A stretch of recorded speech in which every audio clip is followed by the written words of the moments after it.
Boa noite.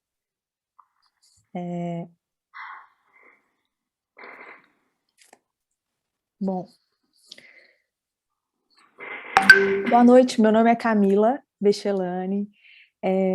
Eu vou apresentar hoje. Hoje é a nossa segunda conversa do programa Tramas do Comum. E eu gostaria de fazer uma breve apresentação aqui, já que a gente está iniciando essa conversa no YouTube pela primeira vez, com muita alegria. Eu gostaria de apresentar um pouco. Vou compartilhar minha tela com vocês daqui a pouquinho, mas antes falar um pouquinho de como das nossos convidados de hoje. Bom, o programa Tramas do Comum, ele é um desdobramento da 10ª Mostra 3M de Arte, Lugar Comum, Travessias e Coletividades na Cidade, que aconteceu entre novembro e dezembro de 2020. A partir, né, das condições em que a mostra foi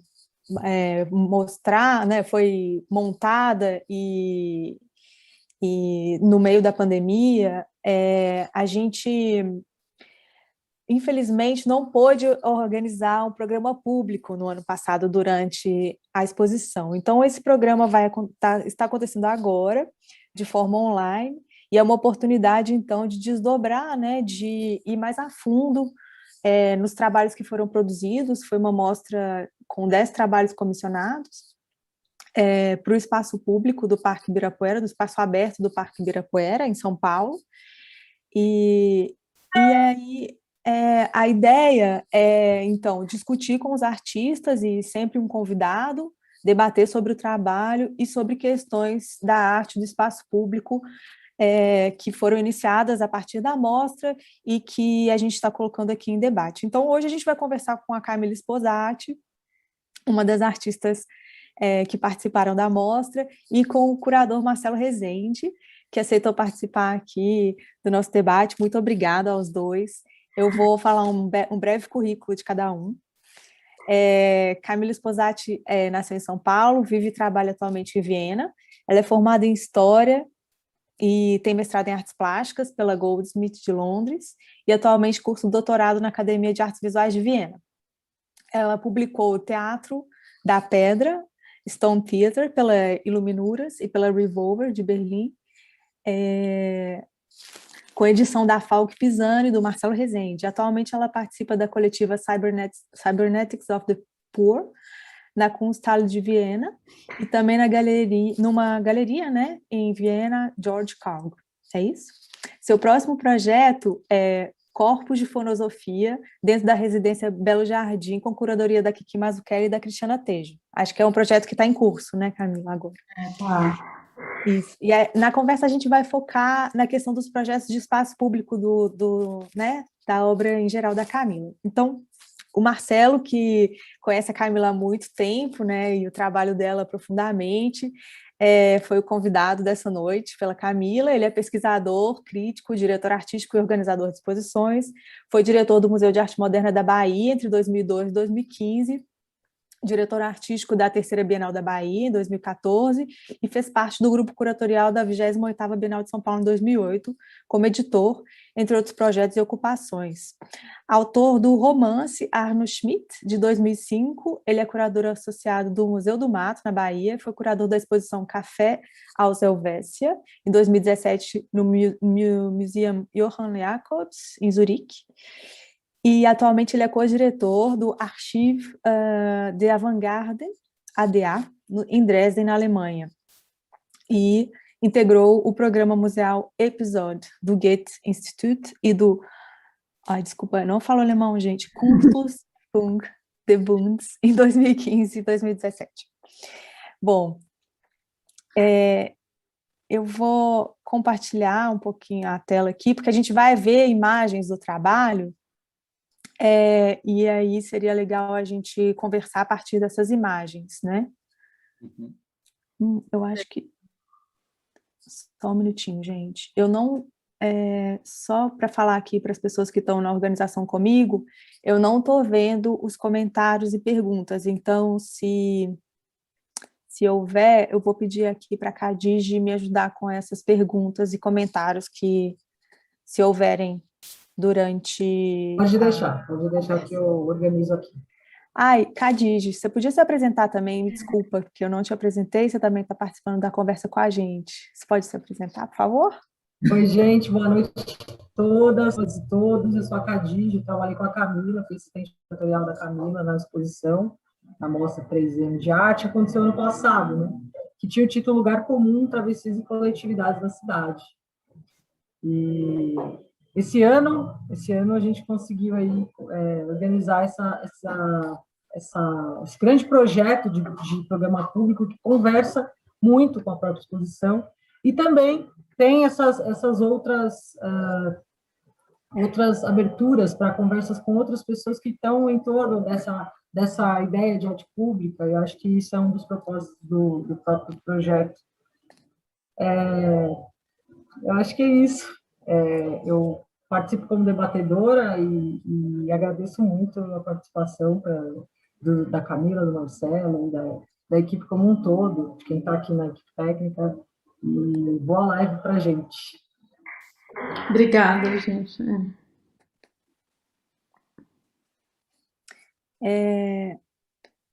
Me falem se vocês estão vendo a imagem, Sim. por favor. Beleza. Sim. Ok, obrigada. Bom, começando aqui do começo, a gente já falou sobre a mostra, né?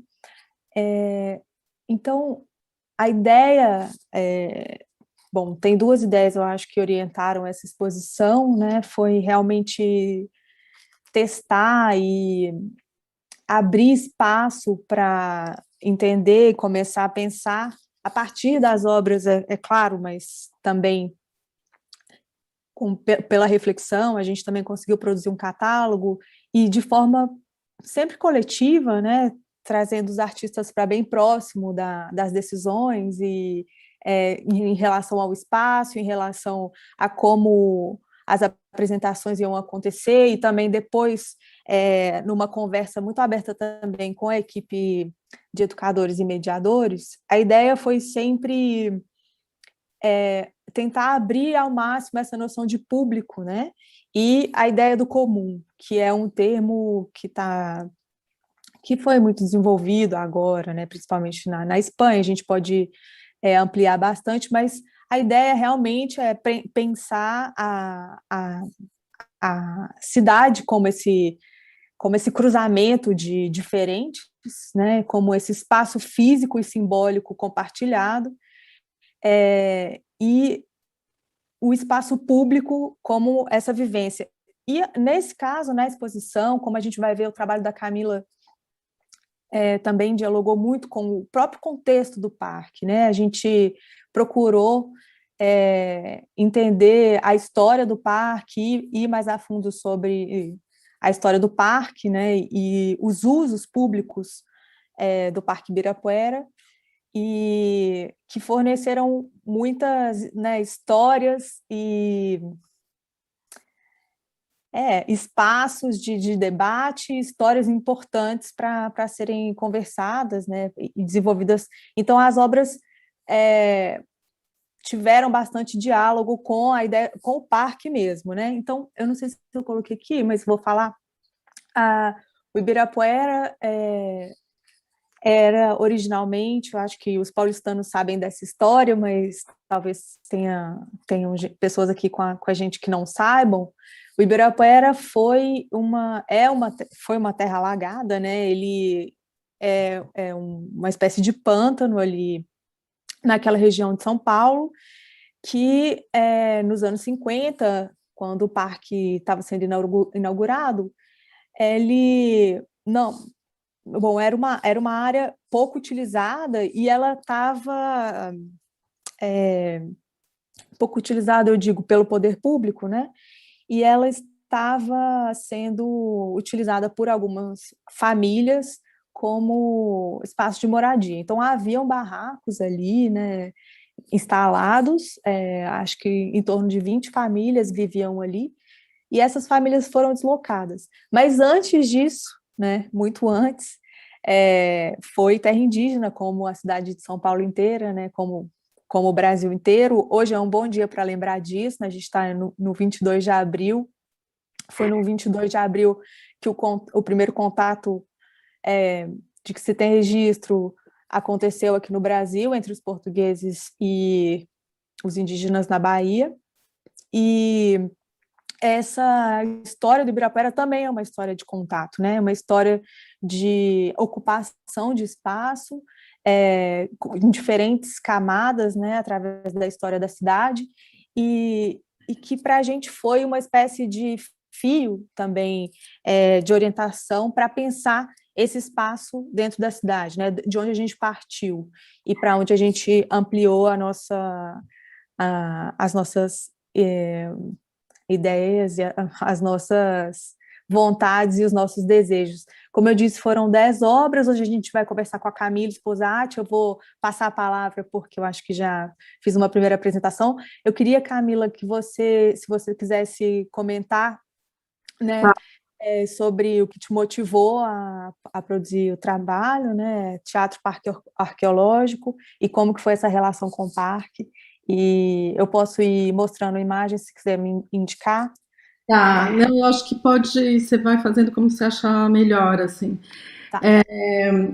Então, o Teatro Parque Arqueológico, que é a proposta que a gente fez no Ibirapuera agora, em 2020, tem uma relação direta com o Teatro Anatômico da Terra que eu fiz para a terceira Bienal da Bahia, que o Marcelo Rezende foi o curador. E, enfim, foi um projeto super importante para mim. Eu acho que ele criou uma relação, mudou o meu entendimento do meu próprio trabalho. Era um lugar público, né? Era na ilha de Taparica, acho que a gente está falando do dia 22 de abril, e eu estava justamente lidando com essa questão da chegada dos portugueses no século XVI, então tem a ver com teatro. Acho que agora sumiu, Camila. Eu estou pensando, como você está falando talvez do trabalho da Bahia, de mostrar as imagens da Bahia. Tá. Pode ser? Só se Olha, procura. talvez seja interessante. Talvez esteja no próprio apresentação, vê aí. Sim, tá sim, que tá mais na frente, só um minutinho. Então, a proposta que eu fiz para o lugar comum foi criar mais um outro entendimento, que é em termos de arqueologia, para repensar também o século XVI e também o que estava acontecendo na região de São Paulo. Quer dizer, eu estou interessada em repensar como que no Ibirapuera no século XVI. Então, bom, aí a gente tem a imagem do Teatro da Bahia. Aí é onde que eu fiz a proposta para o Marcelo, foi também, aí está todo o processo. Eu me mudei para a Bahia para fazer esse projeto, foi em 2014, é importante dizer isso. Marcelo, se quiser também fazer algum comentário, estamos aí. Ok. Então, acho que dá para ir devagar aí, Camila, porque assim, o processo antes da construção, da pré-produção, que foi a grande questão do trabalho, né? Quer dizer, aí a gente está vendo a escavação, mas toda a negociação para ser realizado demorou meses e fez com que eu me mudasse para a Bahia para fazer esse projeto e eu acabei morando lá 1 ano e meio. E então, a partir dessa experiência, que eu acho super importante, quando você me convidou para o lugar comum, eu pensei também em desenvolver um projeto também, repensar também no outro teatro, né? Aí foi o Teatro Anatômico da Terra, era escavado. E Sim. Você pode... Fala pra gente do Teatro Anatômico. Eu acho que o Teatro Anatômico também, como ele orientou tanto esse trabalho na Bahia como o trabalho em São Paulo, seria bom você falar um pouquinho do que é, né?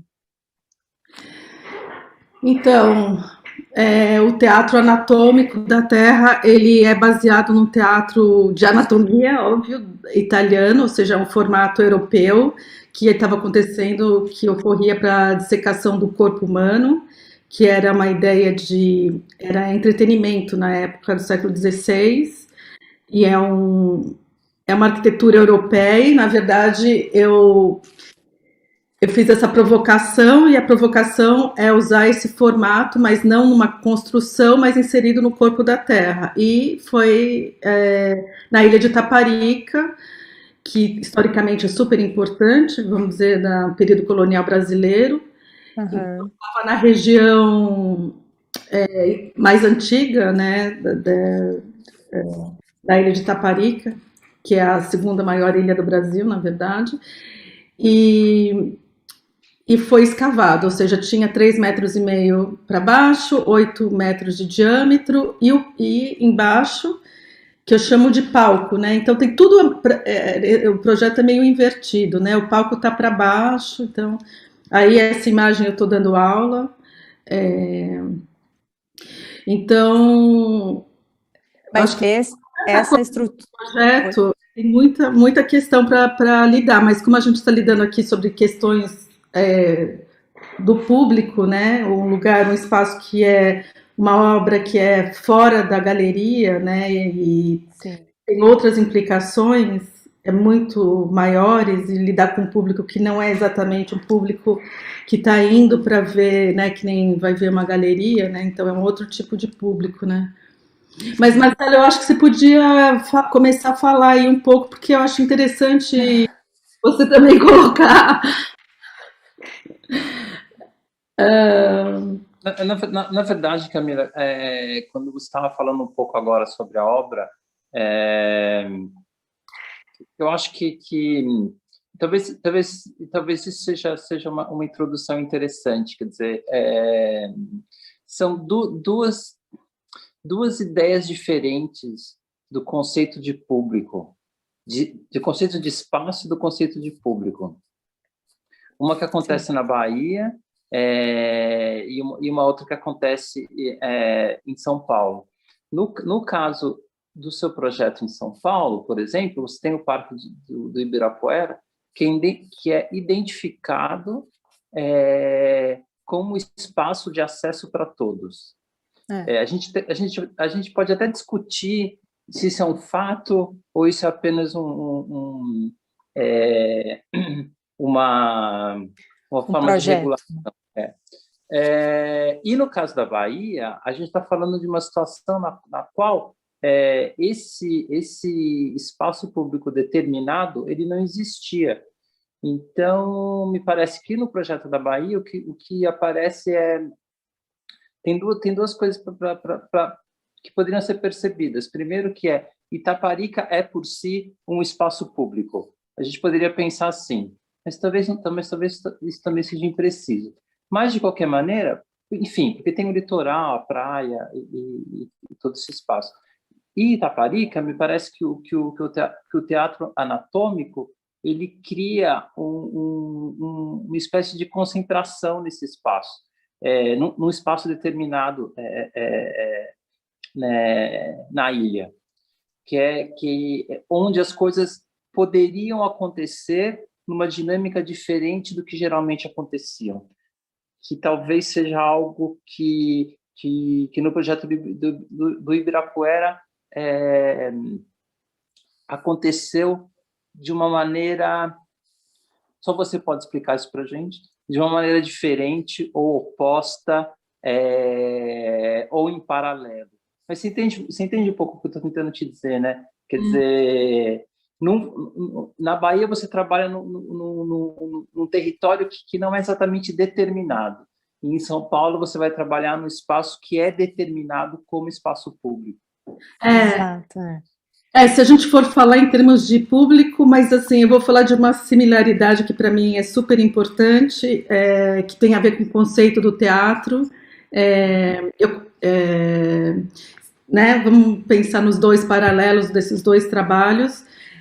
no Teatro da Bahia, na escavação, eu encontrei uma peça, a gente pode voltar ali a imagem, que é uma faiança portuguesa do século XVI. Então, eu chamei de teatro, essa é a peça que foi encontrada durante a escavação. Então, ali, o que aconteceu?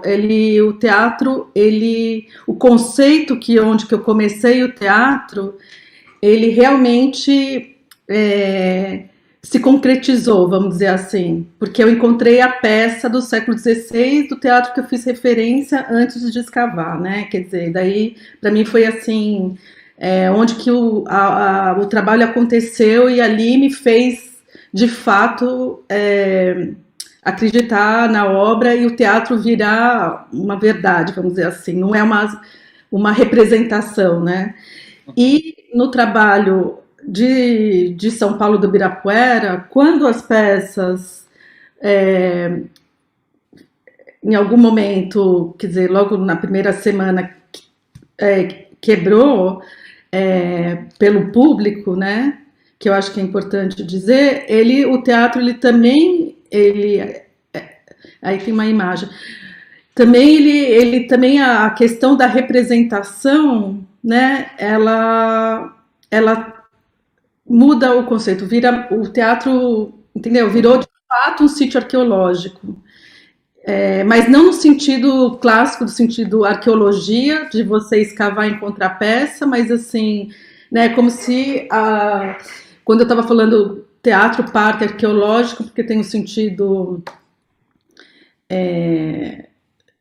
de fazer uma referência ao assim, o que era essa região no século XVI, mas quando as peças foram quebradas, quer dizer, o que aconteceu ali? As peças, elas, sei lá, acho que o sentido para mim é como se remetesse a esse momento né, o que estava acontecendo ali no século XVI. E você entende quando eu falo da questão de representação, quando as peças foram pegadas pelo público, o que acontece, assim, né? É no sentido de... Oh. A gente tem... Desculpa, gente, eu estou procurando imagens, mas eu estou tentando fazer com que a gente visualize enquanto a Camila fala. Mas, sim, eu acho que essa questão da... Desculpa, Marcelo? Não, apenas falei, as peças são essas as peças. Quer dizer, Camila está se referindo a peças que foram quebradas. Tipo, elas foram quebradas e tinha sempre uma intervenção do público, ou o público mudava de lugar, ou trocava o lugar, e assim, acho que na primeira semana foram quebradas. Então, na verdade, criou um sentido que eu acho que deixou de ser representação e virou de fato uma situação, né, porque no sentido da arqueologia a gente fica buscando, né, o arqueólogo ele vai tentando encontrar as peças, e aí as peças estão voltando a ser restos, né? Elas vão virando terra outra vez, vamos dizer assim. O barro volta a virar... a cerâmica queimada volta a virar terra, né? Vamos dizer assim, ela vai dissolvendo, né? Os objetos vão se dissolvendo. Então, na verdade, a princípio me deu muita angústia, obviamente, quando eu vi a coisa acontecer, mas depois a gente deixou as peças ali e eu acho que cresceu o trabalho. Mas tem uma experiência interessante também, Camila, me parece, que durante esse processo, que é um processo involuntário, claro, a peça, o objeto, ele se torna relíquia. Você entende o que eu quero dizer? Quer dizer, como é que a gente entende relíquia, né?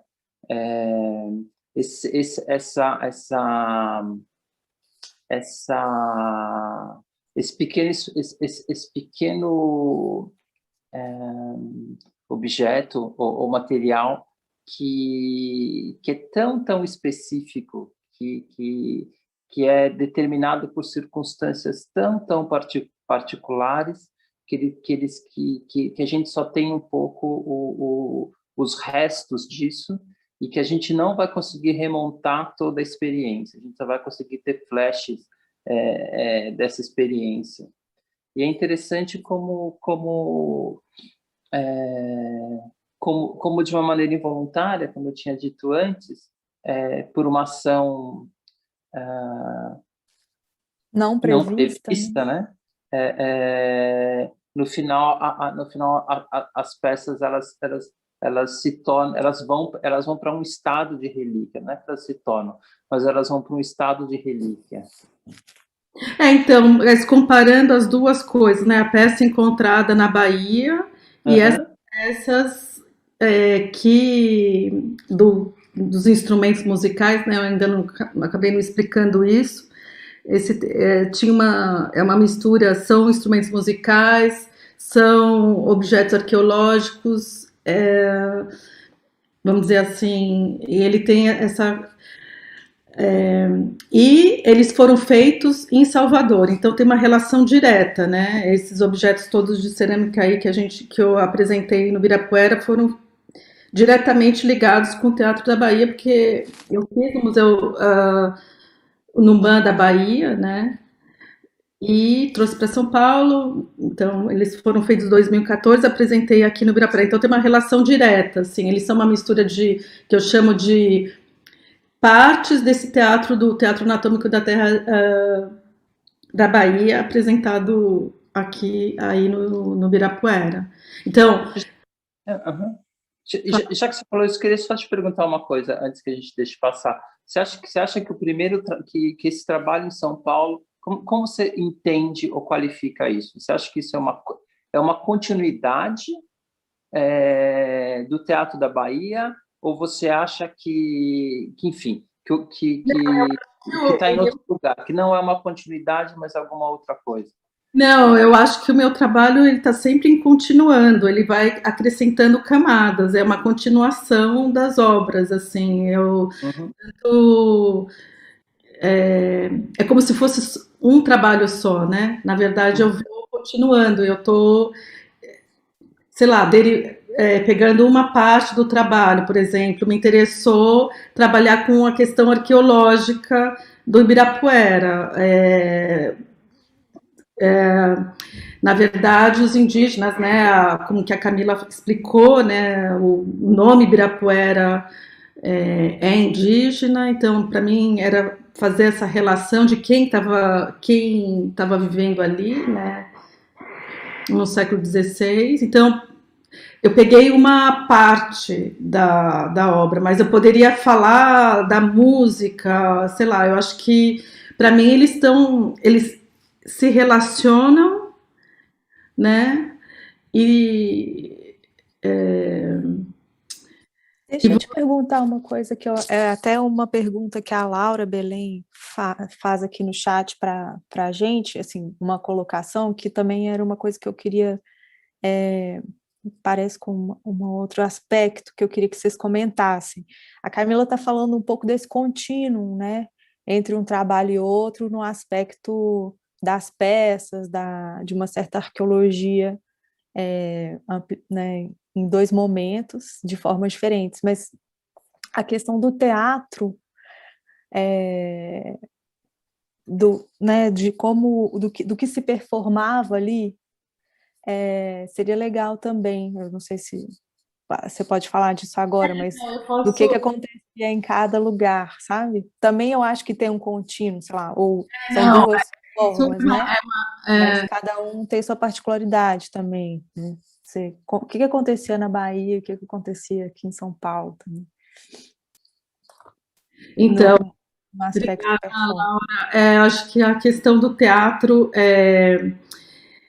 por exemplo, o teatro é para ver, né? A origem da ideia na etimologia do teatro em grego é para ver. E o do Teatro da Bahia, para mim, até pelo o formato cônico, ele era para escutar. Então, foi muito importante para mim não ser entretenimento.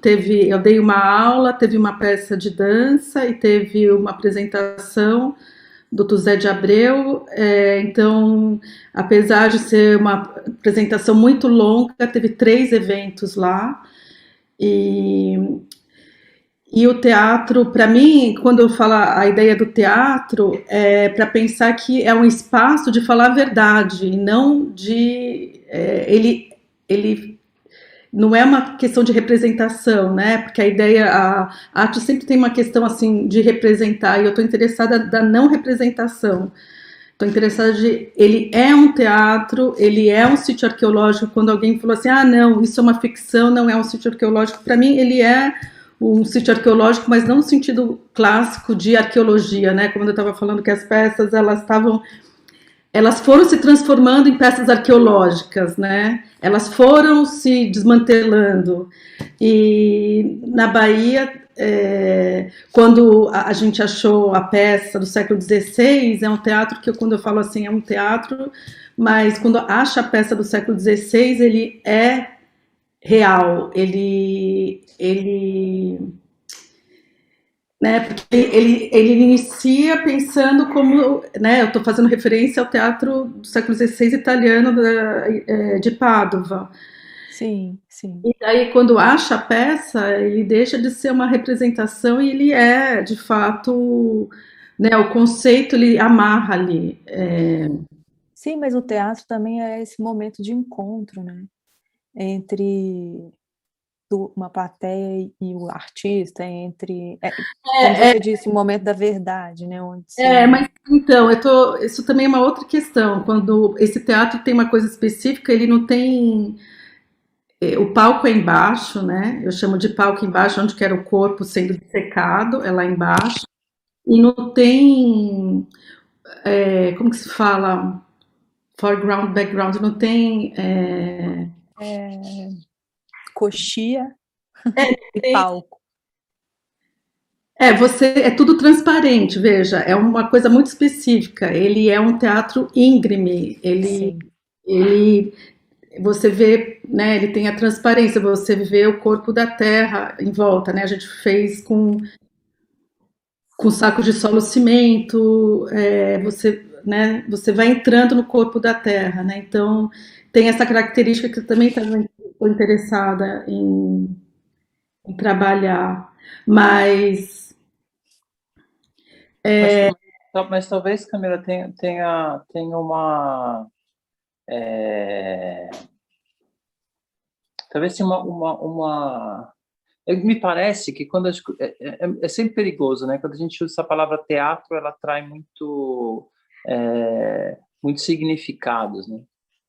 Mas pelo meu entendimento, me parece que a sua ideia de teatro está muito mais ligado à origem mesmo,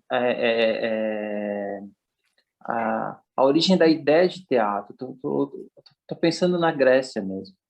Quer dizer, o teatro nesse sentido, ele não é, como você mesmo disse, não é um entretenimento e também não é um espaço de necessariamente de fruição, mas o teatro no sentido grego, no qual é um espaço no qual é necessário e é possível ser encenado a crise da polis. Significa que o teatro, no sentido original, esse espaço no qual é possível se encenar e criar um comentário sobre a crise que uma comunidade está passando. Enfim, o teatro tem sentido. É um espaço de possibilidade de você discutir questões sociais, políticas, ele é um espaço, né, limitado ali, a crise dentro da forma, que na verdade até é uma questão, é um formato que é um espaço que te permite a discussão. No caso aí, por exemplo, essa imagem eu estava dando aula, então para mim era importante não ter apenas uma função, né? Eu queria pouco entretenimento e ter apenas um elemento crítico, vamos dizer aí, né? Por exemplo, o elemento crítico no Ibirapuera era a questão arqueológica. E, na verdade, foi mais, né? Porque foi também uma questão sobre violência, em certo sentido, né? Porque eu estava esperando tamanha violência no sentido do público, né? Foi chocante. Eu não esperava que fosse tão rápido que as peças iam ser quebradas, e também por crianças, né? E também era uma coisa assim que o público que eu percebi, eu tive lá toda semana, eu estava lá várias horas acompanhando também os ativadores da obra. E então foi uma coisa assim, era quase violento assim, a presença, o público queria, não sei, tinha uma questão assim de querer mexer, querer tirar, querer, não era muito brincar, mas era destruir. Então eu fiquei assim, é uma questão de pensar que poderia ser para esse público do Ibirapuera né, o que estava acontecendo ali, dava um pouco uma sensação estranha, assim, porque de ver a tua obra sendo mexida e aí também entender que aquilo é o processo da própria obra, né? Eu não sei o que... No caso daqui da Bahia, esse tipo, também eu acho que tem a ver com o que o Marcelo estava falando antes, né? O Ibirapuera é um parque público que se destina a ser um espaço público, mesmo que isso não seja exatamente verdadeiro em outros sentidos, mas nesse caso, estou falando dessa relação do público, né, com o trabalho. No caso da Bahia também tinha uma certa programação para o trabalho também, né? Por exemplo, aqui você estava dando aula, né? E o tipo de relação é um pouco diferente também, né? Talvez uma outra relação com o teatro nesse sentido, né? Não, mas também teve várias questões, assim, complicadas. De negociação constante. Na verdade, foi quase... precisaria de horas para explicar, assim, essa questão, mas assim... Mas, por exemplo, o pessoal da dança do Teatro Castro Alves que se convidou para apresentar no teatro. E daí o corpo de dança fez uma apresentação que convidou o José de Abreu para fazer a apresentação de música. Quer dizer, então... E aí, então tinha assim, não foi tudo fácil, tem uma relação de muito, o que você está fazendo aqui, por que é isso, o que significa isso, teve várias indagações, que acho isso extremamente rico, porque o artista se coloca numa posição que no final, na galeria ou numa instituição, você está muito mais protegido, né? Eu acho que a questão do público, o teu trabalho, ele move de uma outra maneira, essa que é a grande... Uhum. Você tem que lidar com uma outra coisa que você não está esperando, né? Você não está protegida. É diretamente o contato, as indagações, boas, às vezes ruins, às vezes agressivas, às vezes tem todo tipo, né? Que eu acho isso... Olha, tem duas perguntas aqui sobre essa da Laura, e a Lenora também queria saber qual era o tema dessas aulas. E se a Lenora de Barros pergunta, e se a peça que você encontrou na Bahia continuou a fazer parte do trabalho, de alguma forma. Então foi só uma... Então, mais sobre esse trabalho, esse desdobramento aí, dessas aulas e da peça. Fez parte do trabalho. Na verdade, fez parte do processo do trabalho junto com a negociação, porque no final a Ilha de Taparica me ajudou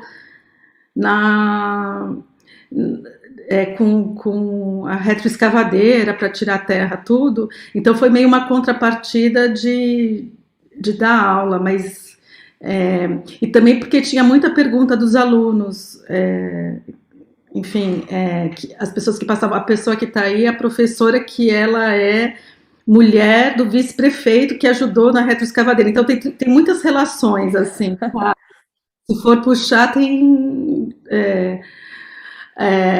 agora, a peça, sim, a peça virou capa do meu livro, que é o Teatro da Pedra, porque para mim essa peça foi super significativa, porque eu achava que era um papagaio, né? Eu falei assim, gente, os portugueses já estão pensando nessa questão tropical.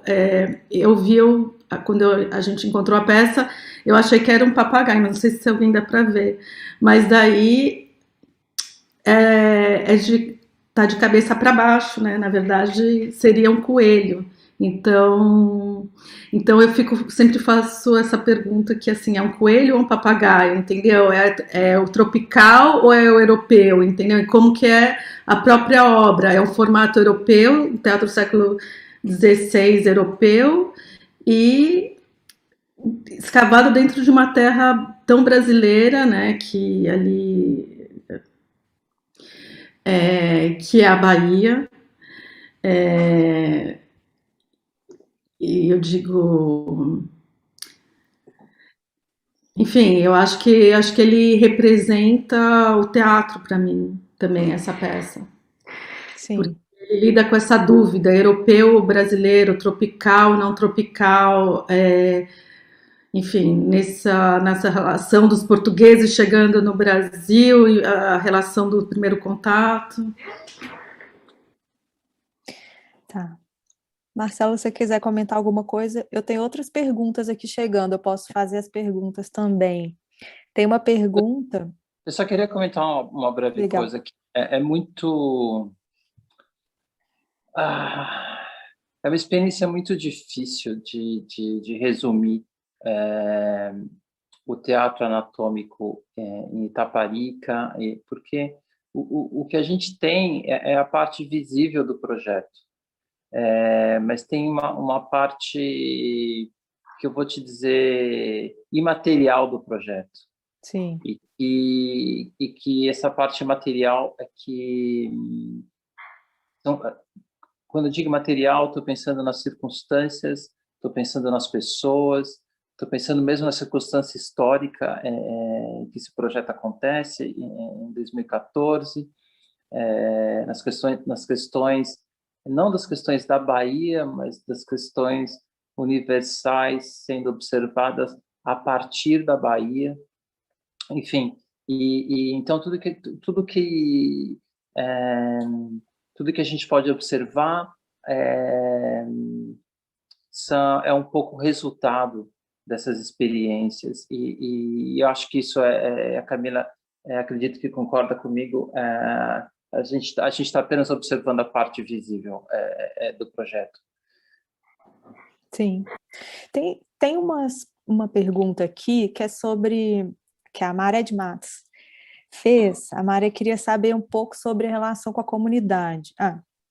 Não, desculpa, eu confundi. Ela está perguntando sobre a feitura das outras peças posteriormente na Bahia, mas pelo que eu entendo, não tiveram outras peças, né, Camila? Você não fez outras peças na Bahia. As peças que você fez fazem parte de outro projeto que é a Fonosofia, correto? Na verdade, as peças eu fiz paralelo ao teatro. Sim.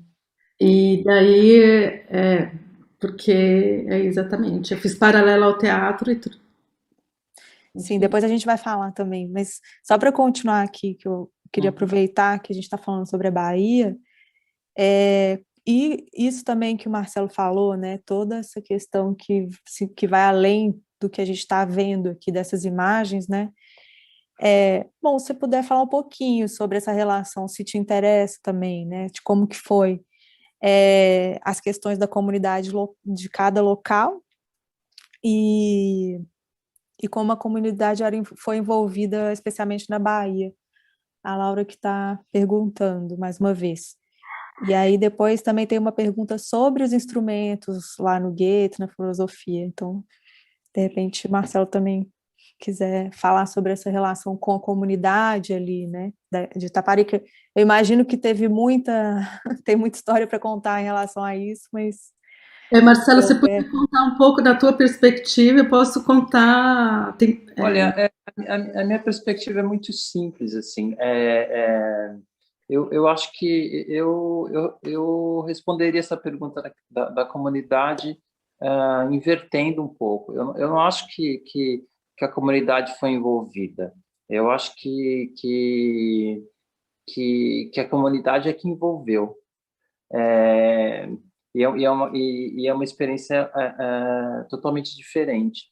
Quer dizer, a experiência de construir o teatro significou que foi necessário participar de uma lógica e de um tempo que era impossível ignorar e, e que e que o trabalho só foi possível de ser realizado não por uma adequação a essa lógica, esse tempo, mas por uma percepção de como aquela comunidade pensa, das questões que são questões relevantes para aquela comunidade e que experiência essa comunidade tem em relação ao tempo e o espaço mesmo.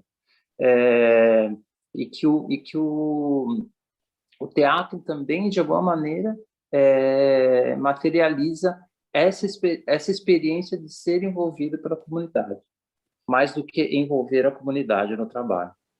Eu concordo plenamente. Eu não chamei. Eles foram.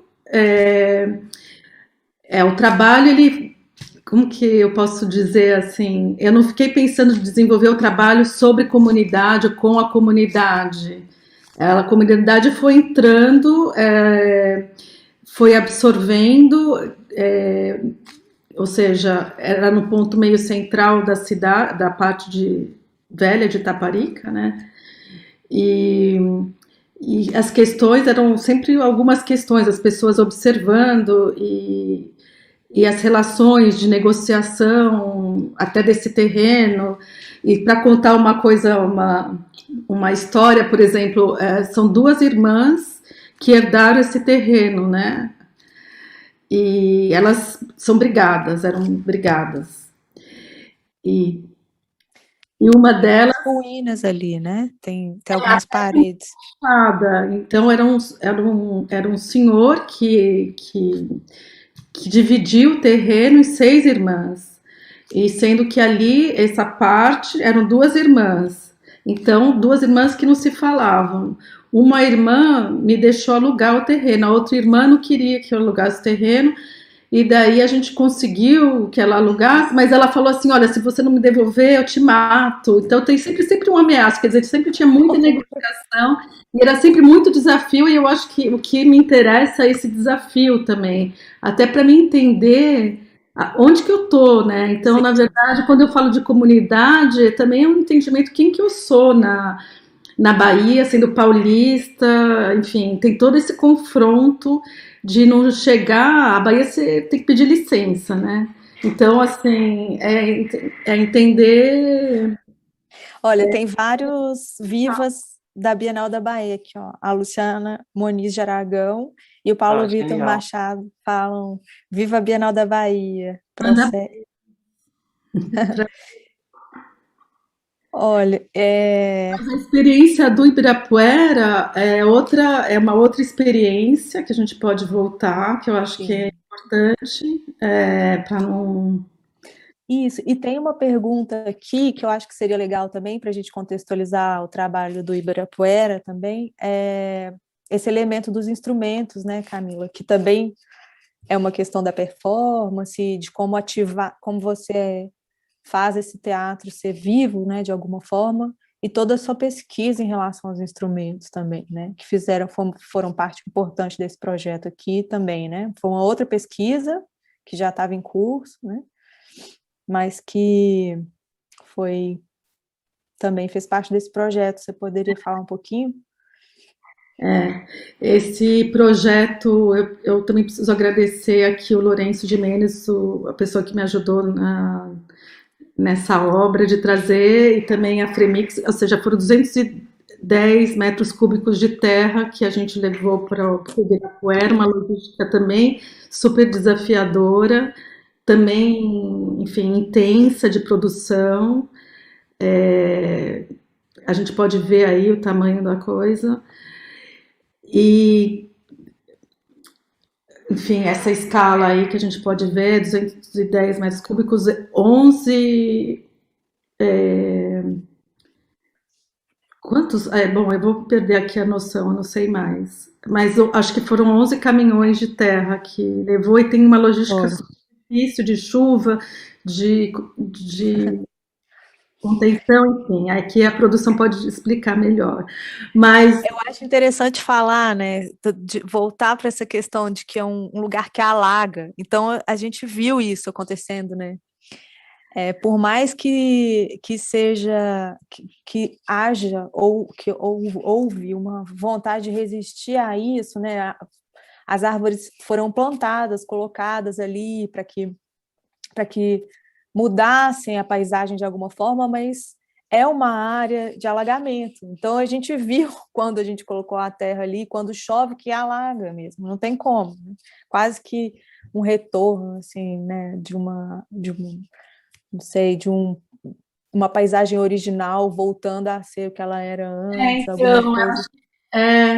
Eu acho que o do Ibirapuera teve essa volta, quer dizer, da mesma maneira que você está falando do alagamento, da terra sendo várzea, né?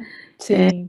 Também tem os instrumentos voltando a ser terra também. Eu construí na Bahia e em São Paulo, destruindo. Então, na verdade, é meio uma sensação, apesar muito mais de destruição do que construção. É muito interessante, assim, se a gente for fazer esse paralelo entre os dois.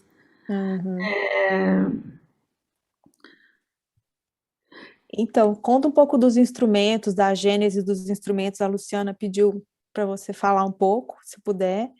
E depois a Khadija tem uma pergunta também. Então, os instrumentos, essa primeira geração dos instrumentos musicais, eu já estou na terceira, essas foram as primeiras. Eles são 3 cores de cerâmica, que é branca, preta e vermelha. Então, cada um, eles são instrumentos musicais, mas ao mesmo tempo se relaciona com órgãos. Assim, eles são trompetes, eles são instrumentos de escuta e a terra. Então, são esses 3 pilares aí que eu chamo 3 concepções, que é de teatro, anatomia e terra, né? Teatro, que é um instrumento musical, anatomia, porque relaciona com a parte fisiológica dos órgãos, e terra, né? Obviamente, que é a cerâmica, e tem toda essa questão das cores da cerâmica, que também a gente pode pensar nessa representação brasileira, né? Que seria branco, negro e vermelho, né? Vamos dizer assim, das cores da e é interessante porque eu acho que a Terra, a gente fala de história, né? Eu acho que a Terra ela pode explicar muita coisa da história que a história oficial não explica, né? Então, por isso que eu acho interessante, né? Por exemplo, aí né, por exemplo, achar uma peça no meio da Terra, uma peça do século XVI no meio da Terra, você, na verdade, vê a história a partir, né, desse vestígio que estava dentro da Terra. Então, eu acho também interessante isso, a história não falada, né, porque a gente apaga a história, né, a gente fala muito do desaparecimento da história. Então, na verdade, o que eu acho interessante é transparecer essa história, e eu acho que a Terra, ela permite, né, a ideia de estratificação da Terra, ela permite que a gente encontre essa história através da própria Terra, né, as camadas da história. Sim. Então, gente, eu estou me perdendo. Não, você falou dos instrumentos, era isso mesmo que eu queria. A Khadija, e agora falando da terra, esse aspecto, né, das cores da terra também um aspecto que eu não sabia, né, que a gente não tinha falado sobre esses tons da pele, mas tem toda a relação orgânica, né, do corpo humano com os instrumentos, dos instrumentos com o corpo humano, na verdade. A Khadija tem uma pergunta super interessante que eu queria que ela fizesse em relação ao trabalho que se relaciona com a terra também. Você pode falar, Khadija, por favor? Eu vou falar, eu preparei um pouco essa pergunta, e, bom, mas eu acho que uma coisa que não dá para esquecer, assim, e a gente, eu vou resgatar um pouco do que já foi falado, mas é que o dia de hoje é o dia 22 de abril, e de alguma forma não, ele marca uma invasão europeia, né, nas terras brasileiras, e a chegada de todo um aparato moderno de subalternização, né? De um lado isso, mas de outro, hoje também é o Dia de Defesa Ambiental do planeta Terra, né? Que é marcado por conferências desde a década de 70 e por atos de defesa ambiental. Eu acho que eu estava pensando, né, formulando essa pergunta, que esse dia de defesa da Terra, ele responde de certa maneira a essa forma de sociedade, né? Que a gente que foi erigida sob ideais modernos, baseados na ideia de ciência e progresso, como um espetáculo da sociedade ocidental, né? A ciência e o progresso são esses grandes novos deuses, né, da sociedade ocidental. A gente se constitui como uma humanidade, né, assim, ocidental, a partir da exploração de corpos, da terra, da natureza, né, com esse objetivo de se apartar dessa barbárie, né, desse lado bárbaro que se constituiu nesse pensamento ocidental, e entendido como esse apartamento da sociedade primitiva, do jeito que o homo europeu viu os povos do Novo Mundo e os outros povos, sendo eles a civilização e o resto barbárie, né? E aí, pensando no Teatro Parque Arqueológico, né, que é a obra que você apresentou para dar essa amostra do Lugar Comum, de alguma forma, essa obra se conecta também com um pouco dessa história tão amarga, colonial brasileira, e também um pouco com essa defesa da terra, né? E aí, a minha pergunta é o seguinte: como, de certa forma, essa espetacularização atrelada à imagem de ciência se cria nesse caldo da modernidade, como ela aparece também nesses teatros? E aí eu queria um pouco entender, eu acompanhei você, a gente ficou um ano trabalhando junto, né? Entender um pouco de como a pesquisa histórica ela aparece nas suas obras, não só nessa, mas acho que de uma forma até esparsa em outras obras, e de como você faz essa conexão de imagem, de ciência, no sentido moderno, claro, né? E de como ela está alinhada com essa ideia de espetáculo. Nossa, essa pergunta vai muita coisa. Eu tenho uma coisa que você fala do progresso, que eu acho interessante o Marcelo responder, porque ele escreveu no meu livro Teatro da Pedra, sobre a questão, o que seria progresso, a ideia do desenvolvimento. E, Khadija, essa questão, para mim, a transparência, né? Ela, para mim, ela você vê o processo das coisas, a maneira que eu entendo história é muito pela transparência dos processos.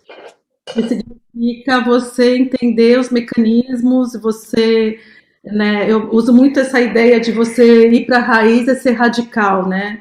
Ou você pesquisar é revolucionário. Eu uso muito essas duas ideias, que é da etimologia da palavra mesmo.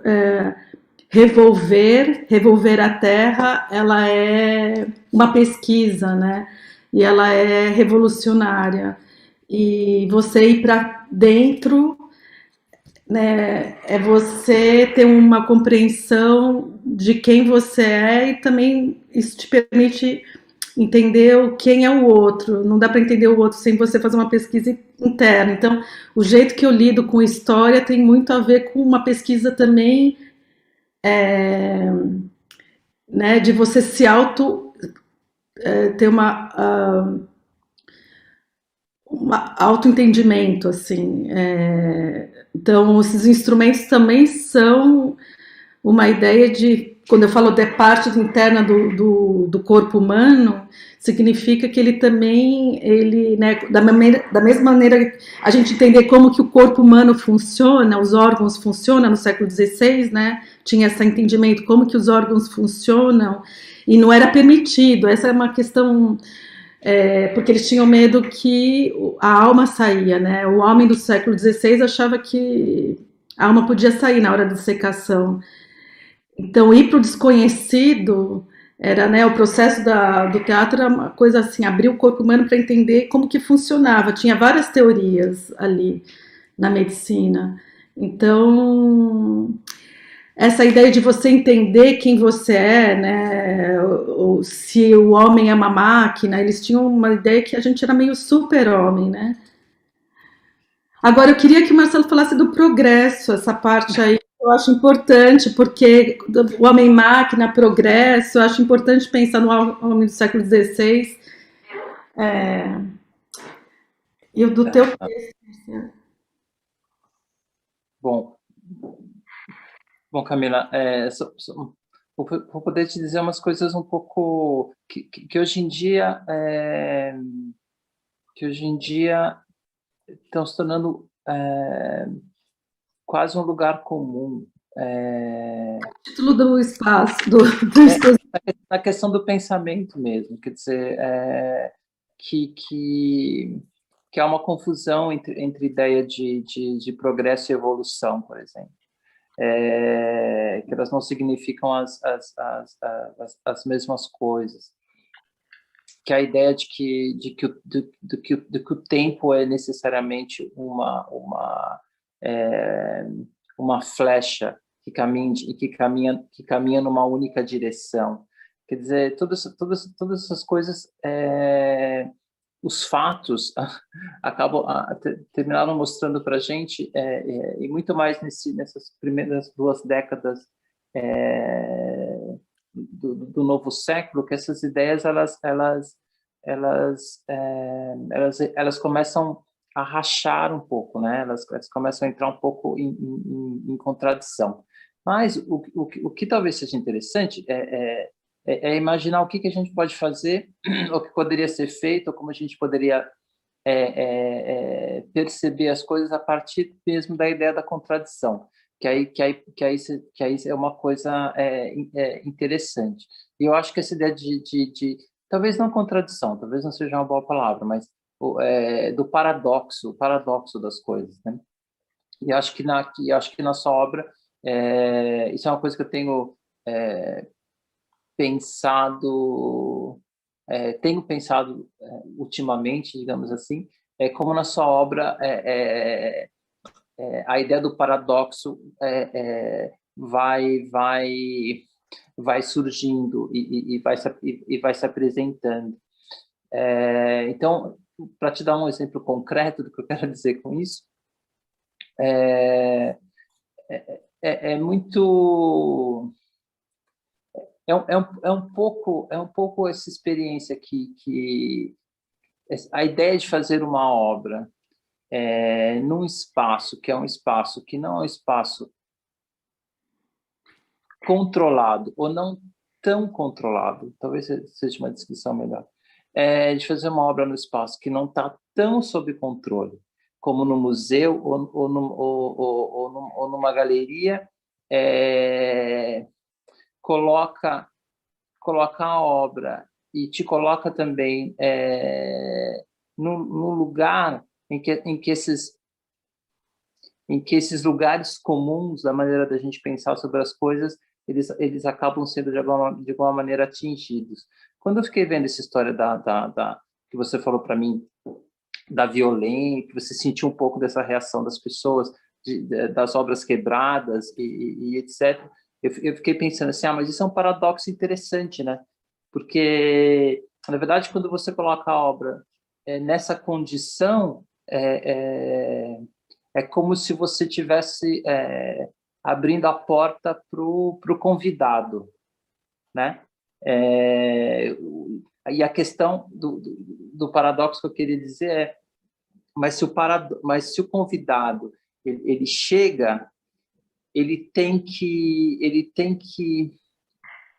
se comportar segundo as regras da casa para ele ser aceito como convidado, ou ele pode se comportar da maneira como ele, segundo o seu próprio entendimento, ou digamos, segundo as suas próprias regras. Então, essa ideia do paradoxo que vai sendo apresentado no momento que as suas obras começam a se configurar no espaço, eu sempre tenho achado e pensado nisso como talvez um dos elementos que acabam fortalecendo um pouco o que você está tentando, o que você está, não tentando, mas que você está articulando para aquele que experimenta a obra. Outra ideia de paradoxo interessante é a ideia de uma arqueologia que se transforma num comentário de uma crise do presente. Enfim, essas ideias que no lugar de excluir ou de tomar uma posição, essas duas posições vão caminhando ao mesmo tempo. Eu acho que essa relação tem muita relação com o público, não é fácil. Não foi fácil no Ibirapuera, não foi fácil também em Itaparica. Então, eu digo, foi sempre um aprendizado, assim, eu acho que até por isso esse desafio entender melhor qual é a relação com o público, né? Você começa a entender melhor a obra, né? A partir como que as pessoas têm reações inimagináveis, né? Então, que eu acho que... Mas você vê, isso é interessante, Camila. Isso é uma ideia por que a gente pensa que a experiência tem que ser necessariamente positiva, por exemplo, né?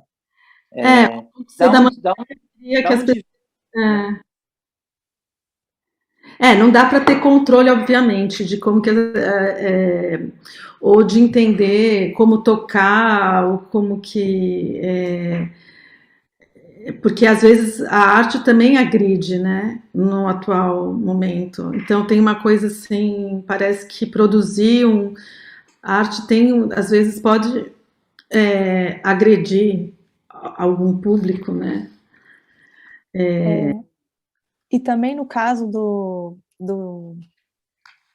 Ibirapuera, a gente tinha essa pessoa, né, que ativava o trabalho, que, na verdade, você podia falar também um pouco disso, que eu acho que é um aspecto importante no caso disso que é essa vivência, né? Ter esse outro corpo ali também mudava muito a experiência do público, né? Quando esse corpo estava ali. Estava presente. Então, foi o Ivan Bernadelli e a Mônica Augusto que fizeram, olha, para você ver, acho que tem até... vira uma questão, as pessoas não entendiam direito se tinha que tocar, não tocar, tinha pessoas que queriam tocar nos ativadores como se fosse parte delas, da mesma maneira tinha um público... Teve vários tipos de reação, aí são alguns amigos discutindo sobre a obra, né? Mas os ativadores, eu chamo que para mim, eles funcionavam como criava essa relação com os instrumentos musicais, né? A partir do corpo. Eles tinham movimentos bem lentos e eles estavam... Né, porque para mim é interessante, a obra não está parada, ela está em movimento, e eles tinham essa questão de estar como se criando uma relação de movimento que a obra vai se transformando, e ela foi de fato transformando, né? E ela foi adquirindo ao longo do mês, ela foi mudando, né? Não só porque foi quebrando, mas diariamente as pessoas mudavam as peças de lugar, os educadores voltavam a colocar as peças como que estavam antes, as pessoas mudavam outra vez de lugar, chovia, então tinha uma transformação diária e uma preocupação diária da obra, muito Aham, intensa, né? Tipo, aham. tem todos os tipos de preocupação ali para manter essa obra. Então era tenso, sempre foi tenso, também foi tenso na Bahia, então é sempre um desafio, assim, tem uma questão tensa de manter e manter o quê, né? É, e, enfim, tem várias perguntas, assim, então, o que que pode deixar, se foi destruído, se não foi destruído, deixa, esse não controle, mas também poder controlar o quê, então o conceito ele vai se afirmando, né, ao longo da exposição, é, e que eu acho interessante, assim, porque tem perguntas que, né, por exemplo, partes que vão rachando, talvez a cor da terra mude, aí tem uma erosão, as peças mudam de lugar, tem o ativador que ainda acrescenta essa ideia de relacionar mais com o instrumento musical, as pessoas, o público tem Eu vários acho tipos. que o público pegou a sova para si, assim, acho que houve um envolvimento, que eu acho que é um pouco do que o Marcelo falou, desse paradoxo, que ao mesmo tempo a gente fica receoso e receosa de olhar para os objetos quebrados, mas ao mesmo tempo existe uma vontade de estar na obra, que houve essa vontade de todo mundo estar na sua obra, e não subir pela escada, e às vezes subir pelas partes que não tinha escada. E aí o público também deixava suas pegadas na sua obra, né? Eles quebravam, eles levavam uma parte da obra, né? Nesse ato de quebrar, mas eles também deixavam algo de si ali, né? Essa troca, né, entre público e obra, né? Que é parte do teatro também, né? Que eu acho que é esse lugar que a Camila comentou, assim, né? Esse lugar do encontro. Acho que a sua obra promoveu muito o encontro também, com o próprio performer. E a performer que estava, quer dizer, os dançarinos, né? Eles também, se você borrou um pouco esse lugar, né? Performer, ativador, é É, legal isso. como se os objetos tivessem também uma atuação, também eles tivessem movimento, assim como os performers relacionavam com eles. Mas eu acho que é isso que transforma. Voltando à pergunta da Laura, eu acho que é aí que vira, que transforma mais em teatro, né? Não sei se a palavra é transformar, mas talvez o conceito fique mais forte, né? Do teatro quando isso acontece, essas relações na obra, né? É. Camila, mas você vê que interessante, né? No, tanto em Itaparica quanto no Ibirapuera, o projeto acaba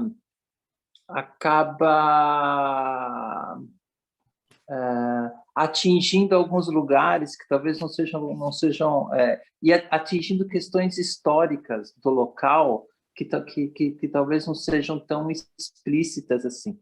Então eu estava pensando nisso agora, que o Parque do Ibirapuera, quando ele abriu em São Paulo, ele era um espaço público, mas o parque era fechado. As pessoas tinham que pagar para entrar no parque. E uma das razões disso era que se acreditava que as pessoas enfim, que a população da cidade que pagar uma maneira de filtrar quem ia estar no espaço, porque eles tinham medo que fossem pessoas ao parque que não se comportassem como se devia. Você vê que é interessante? Mas aonde que você relaciona com a Bahia nesse sentido, com o Teatro da Não, não, Bahia? não, não, não, não, não. Eu tava pensando nessa ideia de como tanto em Itaparica como no Ibirapuera, a gente tem as esculturas, a gente tem enfim, como você disse, aquilo que quando o teatro acontece, digamos assim, nos dois espaços, mas ao mesmo tempo nas duas obras você fala, você torna presente muito essa ideia de que você também está dentro de um processo arqueológico, né? Nas duas obras. Mas o que eu estava pensando agora é que esse processo arqueológico ele vai além apenas dessa questão material, física, mas o processo arqueológico acaba atingindo umas camadas da história que não estão muito visíveis para a gente. Por exemplo, a própria história do Parque Ibirapuera e a própria ideia de que maneira o parque foi pensado e condicionado a uma ideia de como o frequentador do parque deveria se comportar. Você está falando dos anos 40, 50, né? Ali. Isso, nos primeiros anos do parque, exatamente. E daí, para mim, então, tem essa relação, e daí também São Paulo era uma região de várzea, né? E ali é meio uma entrada de São Paulo, quando os bandeirantes, né? Se a gente pensa em termos de história, Isso que o... São mesmo, Camila, Ibirapuera tem uma questão madeira podre, não sei como que a gente define em tupi, mas assim... Tupi é pau podre, a tradução para português, madeira podre. Mas isso que o Marcelo traz é interessante a gente pensar, né, essa concepção do que é um espaço público, né, quais são as regras, e é uma questão até pedagógica, super autoritária também nesse caso, né, de como as pessoas devem se comportar, porque esse parque ele foi idealizado, né, como um ideal de cidade, né, de uma cidade-jardim, um parque central que fosse bem frequentado, porque tinha, inclusive na narrativa, né, quando a gente lê, quando a gente começou a pesquisar, exatamente isso, né, Marcelo, como que se esperava do cidadão paulistano que se comportasse ali no parque, e como que aquela área era considerada mal frequentada, né? Então, toda essa questão, né? E sim, o espaço público é lidar com o inesperado, com o outro, mas assim, com o que a gente não conhece, né? Tem isso também, né?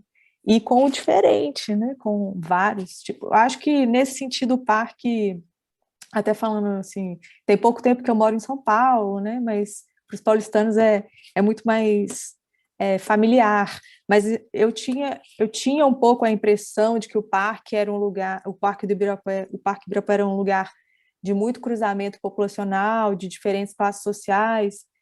E a gente tem essa impressão, no fim de semana é impressionante, né? Como que vem gente de longe para frequentar o parque e tal. Então, assim, e é muita gente, né? É impressionante, assim. Então, essa questão do público nesse lugar, eu acho que é muito potente, né? A gente ter uma obra, acho que por mais paradoxal, né, é muito interessante ter bom, pelo menos para mim, na minha perspectiva, acho que para a Camila também colocou muitos desafios, mas muitas possibilidades de pensar o que é uma obra realmente num espaço público, e o que é a não adequação, talvez, de uma obra ali, né? O que significa isso, porque é muito diferente de estar dentro de um espaço mais controlado do que esse, né? A Lenora fez uma outra colocação aqui, ela perguntou assim, se no parque se pagava somente para entrar de carro. Marcelo. Ou não? Era qualquer pessoa. Pedestre também pagava. Pedestre também pagava. A Bienal era paga, né, gente? Era caríssimo, caríssimo. A Veja, eu trabalhei no arquivo, a Veja colocava na revista, colocava cupons de desconto para a entrada na Bienal. Mas continua sendo bom, tem toda uma outra política agora de estacionamento.